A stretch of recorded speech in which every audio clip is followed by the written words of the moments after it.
Namaste, hello, and welcome to India Trolls Nation Bashers, where we debunk, counter, and rebut inaccurate, fake, and misrepresented content. I'm your host, Priyanka Deo. We're going to go right into our story, which is the US government-funded nonprofit NGO Freedom House's most recent report on political rights and civil liberties in India, titled Democracy Under Siege. The report reads, and I quote, "Political rights and civil liberties in the country have deteriorated since Narendra Modi became Prime Minister in 2014, with increased pressure on human rights organizations, rising intimidation of academics and journalists, and a spate of bigoted attacks, including lynchings aimed at Muslims. The decline only accelerated after Modi's re-election in 2019. On Twitter, Freedom House further tweets, and I quote, "Political rights and civil liberties have eroded in India since Narendra Modi became Prime Minister in 2014, causing the country to drop from free to partly free in 2020.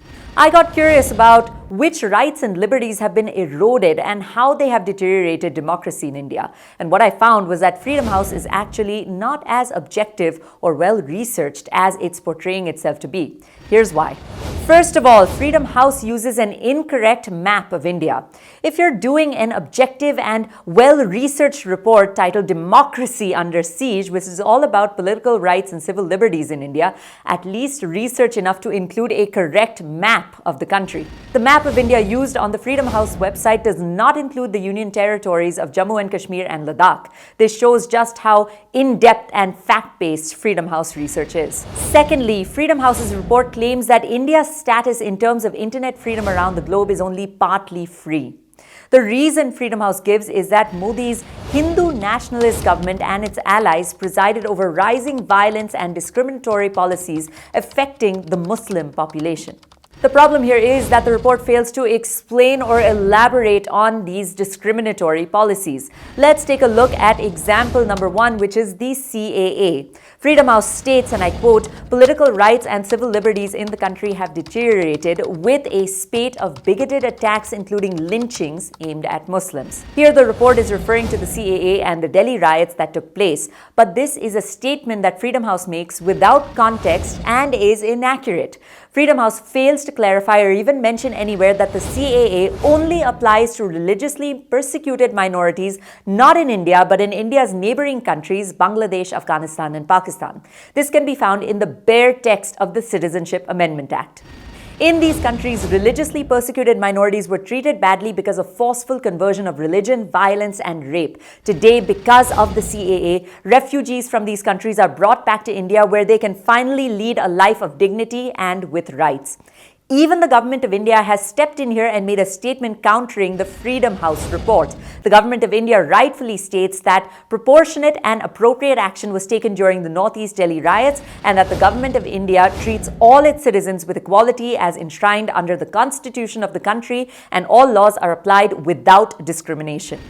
3. COVID. The Freedom House report goes on to cite the COVID-19 lockdown, which left millions of migrant workers in cities without work or basic resources and resulted in the dangerous and unplanned displacement of millions of internal migrant workers. Yes, the lockdown, which was announced by Prime Minister Modi on March 24, 2020 in India, was one of the strictest lockdowns in the world. But the lockdown was done as it was done in other countries, with the aim of controlling the spread of the coronavirus. Additionally, the lockdown period allowed the government to escalate the production capacity of masks, ventilators, PPE kits, and the vaccine, which has saved millions of lives as India continues to fight the pandemic. In fact, just recently, a top US scientist, Dr. Peter Hotez, the Dean of the National School of Tropical Medicine at Baylor College of Medicine, said that India's effective and economically priced vaccines are key to global recovery from the pandemic. Furthermore, many countries and institutions, including the Bill and Melinda Gates Foundation, have praised India's innovation and vaccine manufacturing capacity as a model for the world to follow. Moreover, the World Health Organization, or the WHO, has also praised Prime Minister Modi for Modi's commitment and solidarity in the fight against the coronavirus pandemic. Why would India receive so much praise from the entire world if it was doing such a bad job on COVID-19, as the Freedom House reports wants readers to imply?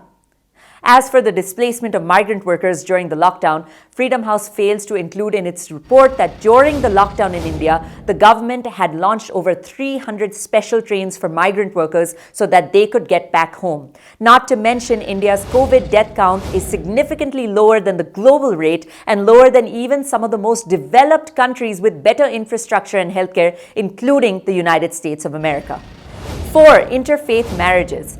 Freedom House also cites laws against religious conversions that deteriorate democracy in India. It says, and I quote, "Under Modi, India appears to have abandoned its potential to serve as a global democratic leader, elevating narrow Hindu nationalist interests at the expense of its founding values of inclusion and equal rights for all." Now, at best, this is a vague claim. This is because Freedom House fails to mention that the root of the issue is not interfaith marriage itself, but forced conversions and forced marriages. Freedom House also fails to mention that multiple BJP-ruled states, including Madhya Pradesh and Uttar Pradesh in India, have already implemented or are forming laws to regulate interfaith marriage. For instance, the Madhya Pradesh Freedom of Religion Ordinance 2020 came into force on January 9th of this year and specifies procedures for undergoing religious conversion and prohibits unlawful religious conversions. The Haryana government has formed a committee to frame laws on forced conversions as well, and Karnataka and Assam plan to follow. The Freedom House report also claims that Modi and the centre are shutting down entities like NGOs, which lowers India's democratic rank. The problem is that Freedom House does not give proper context to these claims either. For instance, yes, NGO Amnesty International was shut down in India in 2020, but this was not due to India being non-democratic. Amnesty International was shut down because it violated the Foreign Contributions Regulation Act, or FCRA, in India. Now, Amnesty had only received permission under the FCRA once, and that was way back in 2000, and was operating without permission for 2 decades. This means that since 2000, Amnesty had been denied FCRA approval by successive governments because it is not eligible to get approval. And why was it not eligible? The Ministry of Home Affairs has clarified that. According to the MHA, in order to circumvent FCRA regulations, Amnesty UK remitted large amounts of money to 4 entities registered in India by classifying it as foreign direct investment, or FDI.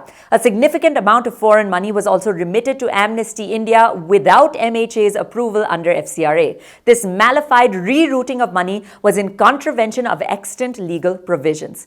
Now, it's because of these illegal transactions that successive governments from year 2000 onwards also rejected repeated FCRA approval applications of Amnesty to receive funds from overseas. If you want to work in India, you have to follow the rules. Any account, this includes my bank account as well as yours, will be rightfully suspended and investigated into if a discrepancy is found. Amnesty had years of gross discrepancies worth millions of dollars, and that is why Amnesty International India was rightfully shut down. Along the same lines, the Freedom House report is not at all concerned about democracy and freedom in India. The entire report gives arguments and makes claims without complete context or objective facts. This shows that Freedom House is trying to push a selective and dangerous anti-India agenda under the guise of political rights and civil liberties. Thanks for watching India Trolls, Nation Bashers, where we debunk, counter, and rebut inaccurate, fake, and misrepresented content. Until next time, this is Priyanka Deo signing off. Namaste.